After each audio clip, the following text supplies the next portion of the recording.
At this time, I'm going to turn the time over to Alan Kendall for our introduction of our keynote speaker.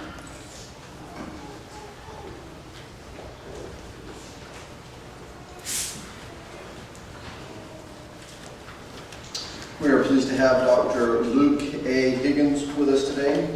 Dr. Higgins was raised in North Carolina and got his bachelor's degree in mathematics at North Carolina State University in 1991. He received his doctorate at Rutgers University in 1997. He was then a professor in the math department at Brigham Young University for 2 years, followed by a year at Emporia State University in Kansas. In 2000, he switched careers and became an applied research mathematician for the Department of Defense in Maryland. Since 2005, he has lived in Blythe, Georgia, working at Fort Worth. Dr. Higgins is the father of 8 homeschooling children.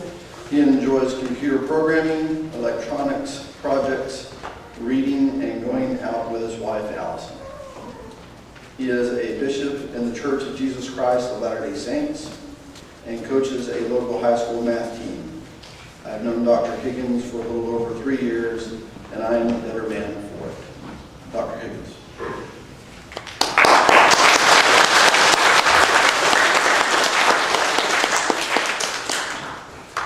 Thanks for that introduction, and thanks for being asked to do this. Now, keynote speech or something sounds pretty grandiose. I have a few remarks. Starting with, I'm a mathematician. As you all know, there are 3 kinds of mathematicians: those that can count and those that can't. Sorry, that's my obligatory math joke.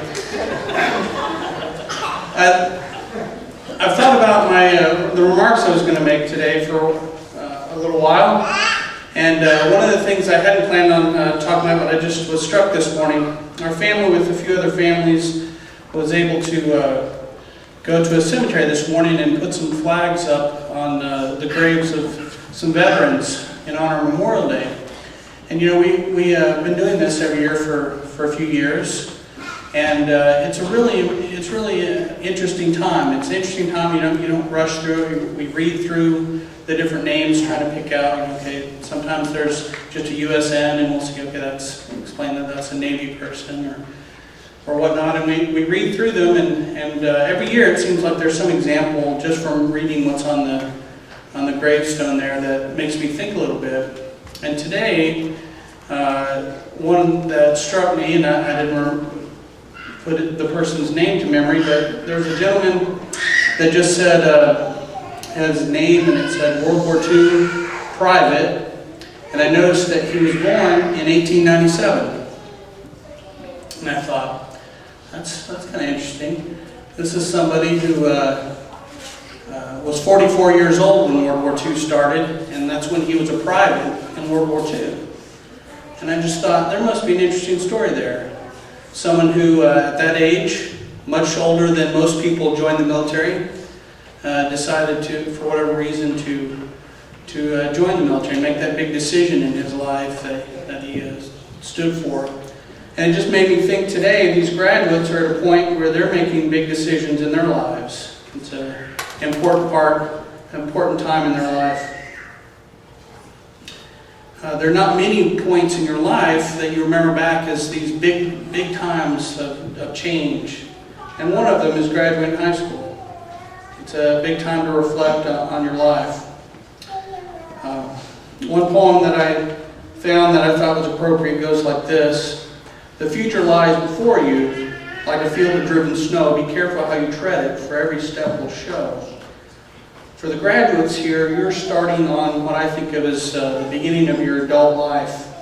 As some of your parents say, not quite there, maybe adult, or maybe for a few years you thought it was adult, but this is kind of the beginning of your lives as your own individuals, in so many ways more than you were before this day. C.S. Lewis once said, the only people who achieve much are those who want knowledge so badly that they seek it while the conditions are still unfavorable. Favorable conditions never come. thought this was interesting. If we wait for when we think all the things are lined up right to do something, we probably wouldn't get much done.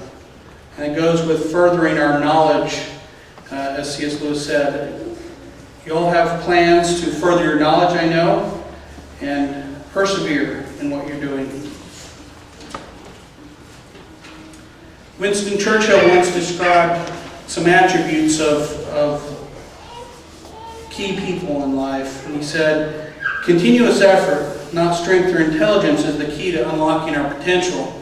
I think I noticed this a lot when I used to teach at Brigham Young University and in Emporia State, is when I looked at the students there, it was almost across the board, the students that were working the hardest, that continuous effort that showed so much promise and made me think, this is the kind of person that I want my children to be like. This is the kind of person that I know different employers want, those people that are working hard. Winston Churchill also said, success is the ability to go from one's failure to another with no loss of enthusiasm. We have lots of setbacks in life, lots of things that don't necessarily go the way we want them to. And the one key aspect of someone that's going to be successful is somebody that can take those failures and just go on to the next, find the next success. Some attributes of a successful person. Peter Drucker, who was a famous businessman, has written a lot of books. So he spent a lot of his time after he was a successful businessman. He spent a lot of his time trying to understand what made businessmen successful and large managers. Peter Drucker at one time studied the managers of America's largest business institutions. After much analysis and study, he arrived at the conclusion that executive ability seems to have little correlation with intelligence, imagination, or brilliance. Rather, he found that the effective leaders do four things. 1, they practice conservation of time. 2, they have an eye fixed on new developments. 3, they build on the strengths of their colleagues. And 4, they starve the problems and feed the opportunities. I think all the things that we can learn from what a successful business leader is, those things we learn about are things that we can apply to our lives. You know, you see these people that are successful in what they do in their careers, those things that they're doing like these things are what makes us successful in our lives. So, spending the right time on the right things. That's a big thing that thinks it's a change when you graduate from high school, is all of a sudden, and it started, I know, before this point, but it becomes more apparent that what you do and how you spend your time has a lot to do with what you decide to do, and not as much on what others have decided for you or what your parents have decided for you. And it's a really important thing to consider. How are you going to spend your time?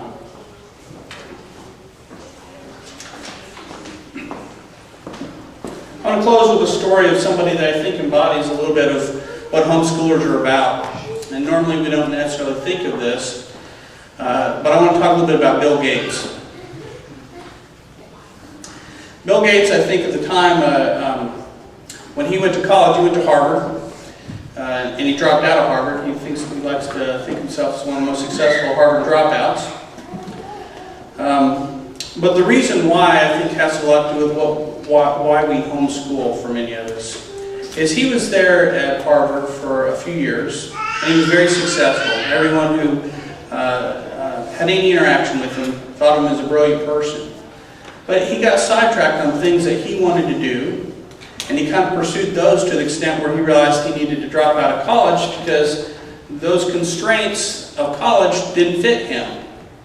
Now, I'm not advocating that we should drop out of college for those that are soon to be, but I think that energy and that excitement on learning things that don't necessarily fit in a curriculum is something that's really powerful that you've learned as homeschoolers.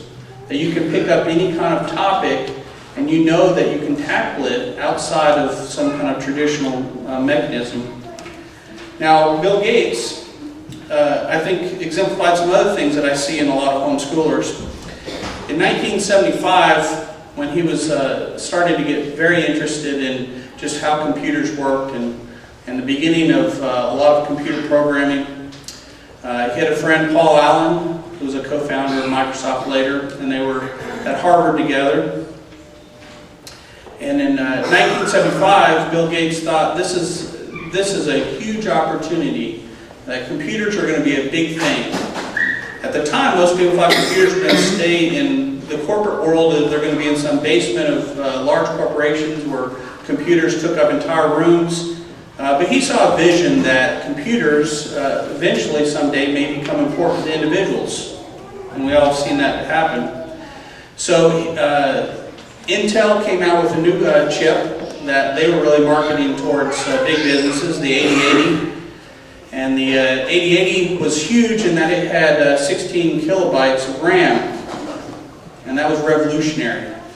Now today you might have 16,000 bytes of RAM. A lot of you might have 8 gigabytes of RAM in your computer now, which is 8 billion bytes, and that's in your home computer. So Bill Gates and Paul Allen thought, this is our chance. Finally, computers are going to be big enough and individuals could own them that we should do something about them. And Bill Gates called up Altair Computers, who's the first person that was using these new chips. And interesting, he was really nervous. He was very much, I think, what we think of as a nerd, very socially not as far as long as some people. So he called up Altair Computers and said, "Hi, this is Paul Allen, and I've got a business." Paul Allen was in the room for him, but Bill Gates didn't even identify himself as Bill Gates. He says, "I've got I can build a computer operating system and a computer language for your computer, and it's going to make it successful." And the person on the other end of the line said, "You know, we've heard a lot of people say they can do it. We're not really ready for that. Even though we've announced our chip, we've announced our personal computer. I didn't call it at the time. It was the Altair Altivec." And he said, "We'll be ready in a month with our testing, and why don't you come to Albuquerque and show us what you have?" And Bill Gates was all excited, put the phone down, and he turned to Paul Allen and says, "We need to start working. I just told them we're ready." So they basically spent the next 6 weeks getting very little sleep. Paul Allen talks about how often they look over and one of them, the one that's awake, is seeing the other one asleep at the keyboard and wake them up, and they basically got 4 or 5 hours sleep. The next 6 weeks, they came out with a basic language and beginning an operating system for this computer, and they went to Albuquerque. And a few weeks before, they called Altair, and they had asked about some inner workings of the chip. They wanted to know how some in and out processor worked and the timing of it. And the head engineer said, "You know, no one's asked us that before."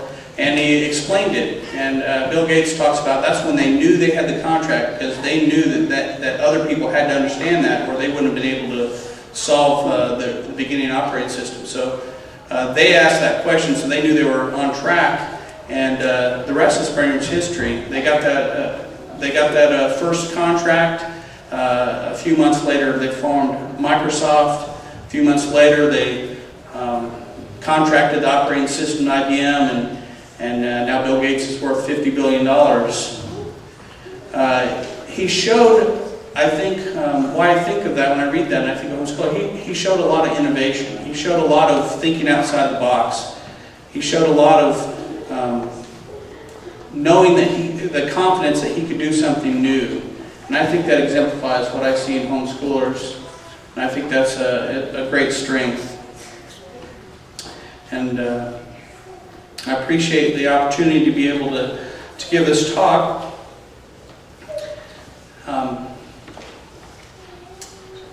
To reiterate, for you graduates, this is such an important period of your life. This is a time where you are starting to make decisions on your own. Make those decisions well. And I appreciate the time to give this talk. Thank you.